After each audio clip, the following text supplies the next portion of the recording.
মাটিতে ফিরল রাজ্য নন-বুদো অ্যাসোসিয়েশনের কোচ সেন্সাই অনিল কুমার রাম।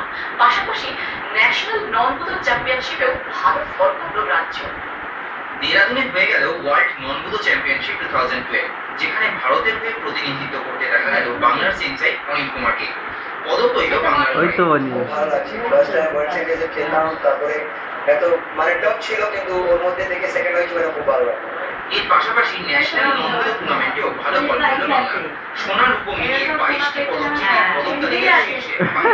ভালো লাগছে কেন কি এত বড় মানে অ্যাচিভমেন্ট আমাদের হচ্ছে, অনেক বড় হয়েছে। কারণ পুরো ওয়েস্ট বেঙ্গল, পুরো অল ইন্ডিয়াতে ওয়েস্ট বেঙ্গল ফার্স্ট হয়েছে, মেডেল জেতার জন্য ফার্স্ট হয়েছে। মানে পুরো অল ইন্ডিয়া ওয়েস্ট বেঙ্গল থেকে যত বাচ্চা গেছে, একটা দুটো বাচ্চা ছেড়ে সবাই বাচ্চারা মেডেল পেয়েছে। ন্যাশনাল থেকে ওয়ার্ল্ডে সব থেকে বেশি মেডেল আমাদের পেয়েছে।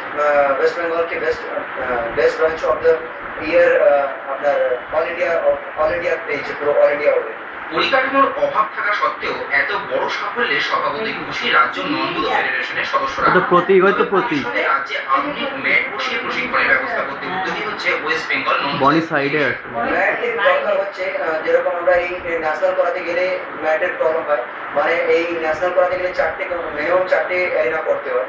4টে অ্যারিনার জন্য ম্যাট কিনতে গেলে 2 লাখ থেকে 2.5 লাখ টাকা লেগে যায়। ওইটা অ্যারেঞ্জ করতে হবে, তারপরে আমরা ভাববো কি হ্যাঁ কি করে ন্যাশনাল করাবো।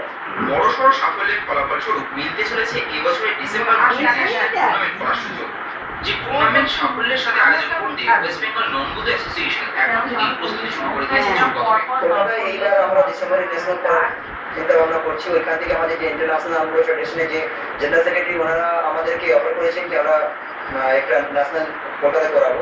তো ওনারা বলেছেন, আমরাও ভাবছি কি করা যাবে, কেন কি অনেক টাকা প্রবলেম হয়ে যায়, অত বড় ইভেন্ট করাতে গেলে অনেক টাকা খরচ হয়। তো ওইটা ভাবছি কি করে অ্যারেঞ্জ করা যাবে, তারপরে আমরা ভাবছি করা যাবে। রয়েছে আর্থিক অভাব, রয়েছে সঠিক পরিকাঠামোর অভাব, তবু অল্প দিনে যেভাবে রাজ্য ভবিষ্যতে বাংলা থেকে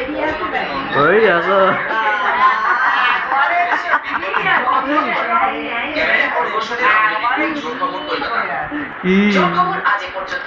পরবর্তী জোর খবর দেখুন।